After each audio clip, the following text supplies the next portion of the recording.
Okay, you guys. So, hi. I have 5 pages of notes. So that tells you a little bit about how this video is gonna go.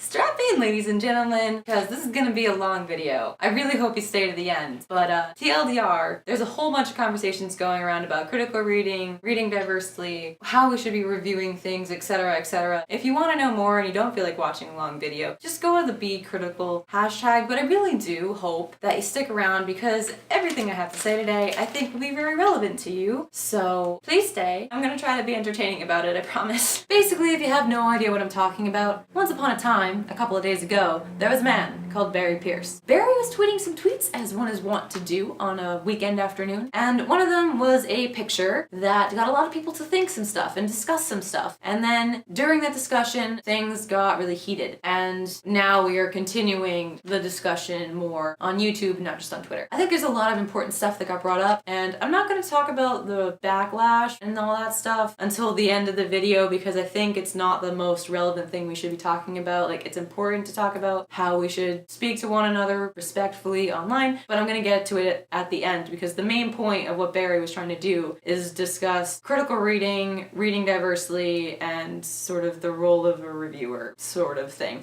So that's what I really want to focus on. So if you didn't see the tweet, I didn't screen cap it, I forgot, and I don't know if it's still there. So I'm just gonna describe it to you. If you go on your own Goodreads and you look under your profile picture, there's a little number that's just like your average rating of books. And so if you click on that, it'll show you a table that tells you how often you rate books, however many stars. And so Barry had taken a screen cap of some popular booktubers' statistics of this and posted it saying like this is a popular booktuber stats or whatever. And I'll let you guys figure out what the problem is here. The viewer or reviewer that he chose was very 5-star heavy in their statistics. It was like 60-something% of the time, I think, they rated things 5 stars, and almost the entire rest of the time it was 4 stars. There's a little bit in the 3-star range, but almost nothing in the 2 and 1. I think there are a number of ways of unpacking this, and so I'm going to just walk you through sort of my thought process when I was trying to interpret what he was talking about here. I had a couple of interpretations, mainly that. The first one that I thought of was, wow, they really only read books that they know they're gonna like. And then I just took a second and was like, Jackie, you only read books that you know you're gonna like.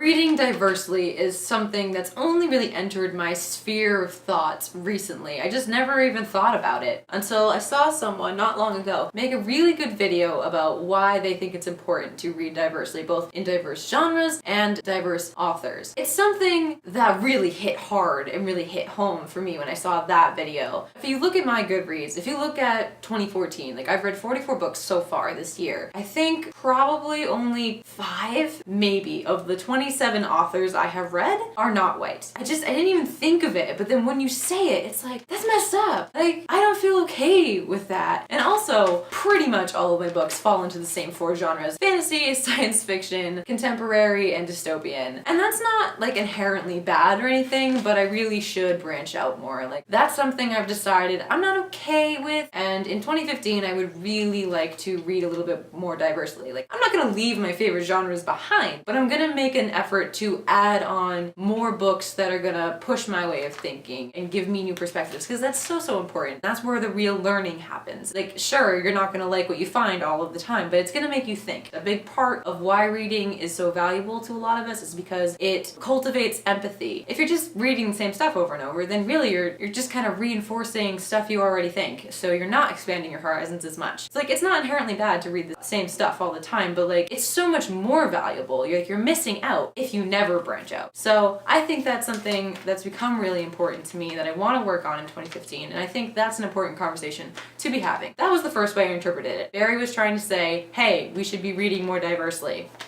As far as like how often we should be doing so and whether or not we should be chastising people who don't is sort of part of the ongoing discussion, and I don't really know exactly what my opinion on those things are yet, but I encourage everyone to think about it because obviously as a book reviewing, blogging community, it's something that should just sort of be in the back of our heads. But anyway, moving on. The second sort of conclusion I came to, if I tried to put myself in Barry's head of like why he thinks this is problematic, is that maybe he just assumes that that if you're reading that many books, there's bound to be one you don't like. And so if you never say that there's a book you don't like, maybe you're lying. Like I just said, part of the reason this is skewed might be because they only pick up books that they know they're gonna like in the first place. I don't really think it's fair to equate positive reviews with dishonesty, or vice versa, saying negative reviews are more honest, because I don't think that's true at all. Loving something and being critical of something are not mutually exclusive, alright? You can be critical of something you love. Example, I love the A Song of Ice and Fire series by George R. R. Martin. He writes female characters really, really well and complexly, and they're awesome. However, the overall society in Westeros and beyond is really crap to women. And so even though these female characters work really well within the system and learn to like exploit it, the system itself still sucks. And it's a fantasy world, so you can make the system whatever you want. It doesn't have to be awful towards women in order to be realistic. It has dragons and ice zombies. I think you can create a society that doesn't treat women like crap and still have it be medieval and still have it make sense. Example, in Fire by Kristen Cashore. However, I still really enjoy the series as a whole, and I really do love it. So I love it. I am still critical of it. But when you see that pretty much all my ratings for those books are pretty high, that's why. I had an overall enjoyment level that was high, even though I had some problems with the series. I do think, however, that this is sort of pointing towards something that is very real, which is the fear of putting an unpopular opinion about a book that's really popular online. A lot of people, when they go to make reviews, do worry about backlash. Now, for me, I'm a tiny booktuber and like practically no one knows about me still, so I have really no risk in putting up a negative review. But for someone who's really popular, this was supposed to be a popular booktuber whose stats he put up, there's more to lose, I guess. I think that is a legitimate problem we need to be talking about. Like, we should be open to everyone's opinions on a certain text. There shouldn't be a backlash of like, oh, I hate you because you hate this book. It's completely ridiculous. And so I do think that that is a good point, that we should not be afraid to post negative reviews. But just because a review is positive doesn't automatically mean it's dishonest. Hopefully that makes sense. The third sort of conclusion I came to, and I think this is probably what Barry was getting at the most, was that he was equating giving all these high readings with not being critical enough of what you were reading. Like, maybe the reason you're enjoying these books so much is because you're not really thinking of them complexly enough. And so I do understand that line of thinking as well. And I think there is something really valuable to be said about that, because, you know, thinking critically is where a lot of the learning happens when you're reading a book, but I don't know anybody who just absolutely mindlessly reads. I don't really think that reading lends itself to being mindless, but I get what you're saying. If we aren't reading critically ever, then those opinions are not always useful for other people. However, there is sort of this issue of everyone views critical reading differently. Like, we all know, like in school, critical reading is when you think about every angle of a text. But people have different ways of actually just critiquing a book. And as far as like how much they include in their reviews, they tend to have very different approaches to these things. And one of the arguments Barry was making was that if you only give an emotional response, like I loved it or I hated it with no reasoning behind it, that was not being critical or not being critical enough. And that therefore was useless. And the word he used was worthless, but I'm gonna get to that later. I think what he meant was that no one can get anything out of that. And I kind of disagree. I agree to an extent that if you don't know this person who's just like, oh my god, I loved it, you should read it, then yeah, that doesn't tell me much because I don't know what they like and what they dislike. So how am I supposed to know without any context whether or not I should be agreeing with them about whether it's probably good or probably bad? But if I do know this person and I do know what their tastes are and I know that they are similar or dissimilar to me, then that gut emotional response does still have some use for me. If they loved it and I tend to love what they love, that's useful for me. I think, oh, there's a good chance that I will like this book, and vice versa. So I don't think that there's any opinion, regardless of how simple, that is completely useless or without worth. That being said, obviously when you give context and the more critically that you think about a text, the more useful it can be for more people and the more conversations it can start with a wider variety of people, if that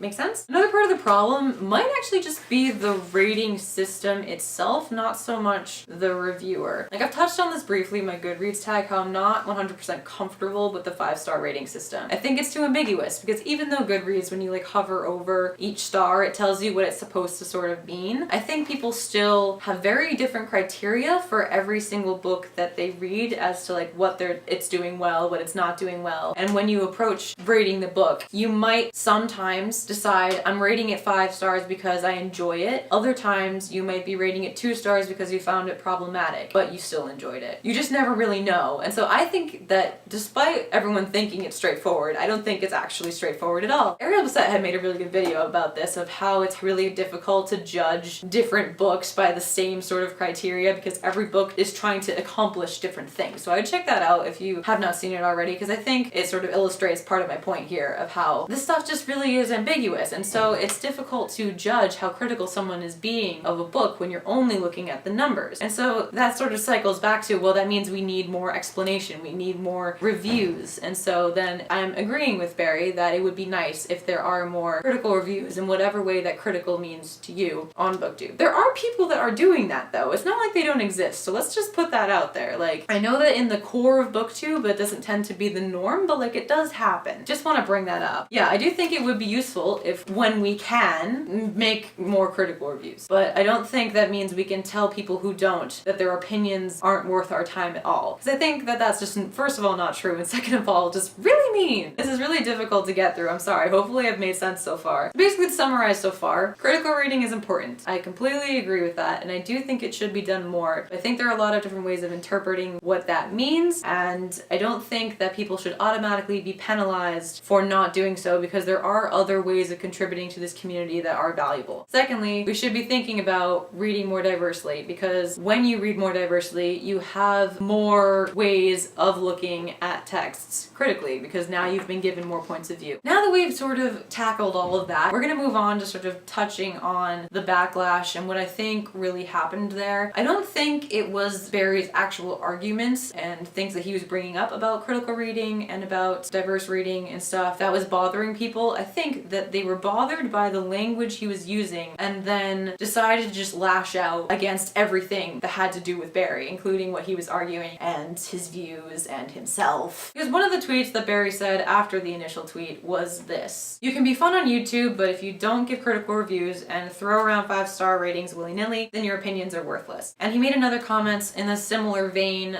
of like, if you don't give critical reviews, then your opinions aren't really needed in the community. I think a lot of people took that as it was too far. It was now a personal attack on them. It's harsh language. When you use harsh language, people are more likely to take it personally and to take offense. And so I'm not surprised that there was a backlash. When you use a word like worthless or a claim like worthless, people are gonna get mad at you.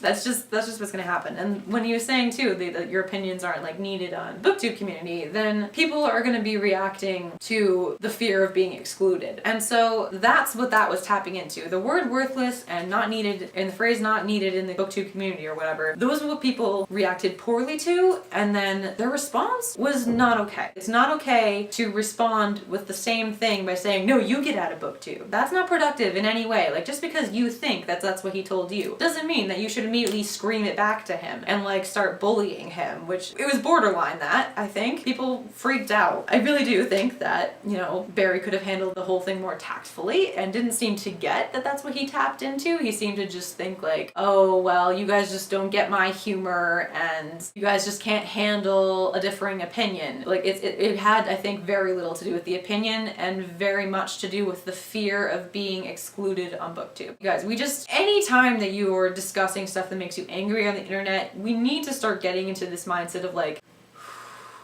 give it 10 minutes or so before you type out that tweet in response, freaking out at whoever you're freaking out at. Give it a minute, think about it, internalize it, process it, respond respectfully. Both sides needed to do that better, particularly the side that was attacking Barry, but both sides, because there's clearly miscommunication just happening all over the place. So like, general conduct on the internet, like, you should all know better by now. Be respectful of people. We're a small community considering like how large the internet is and how large YouTube is. It shouldn't be that hard for us to cultivate a culture of respect. I do personally believe that overall the BookTube community is a positive place, even though Barry and a lot of the people that agree with him differ in that opinion, but it's definitely not perfect. We definitely need to be working at that. Because the internet tends to love drama, which is unfortunate, but that doesn't mean that BookTube has to participate in that. But anyway, it kind of brings me to the point of like how communities just work. Basically how all communities sort of work is that there's like a core mainstream group and ideology, and everyone else in the community community positions themselves relative to that mainstream, depending on how closely they identify with that mainstream. So BookTube has this,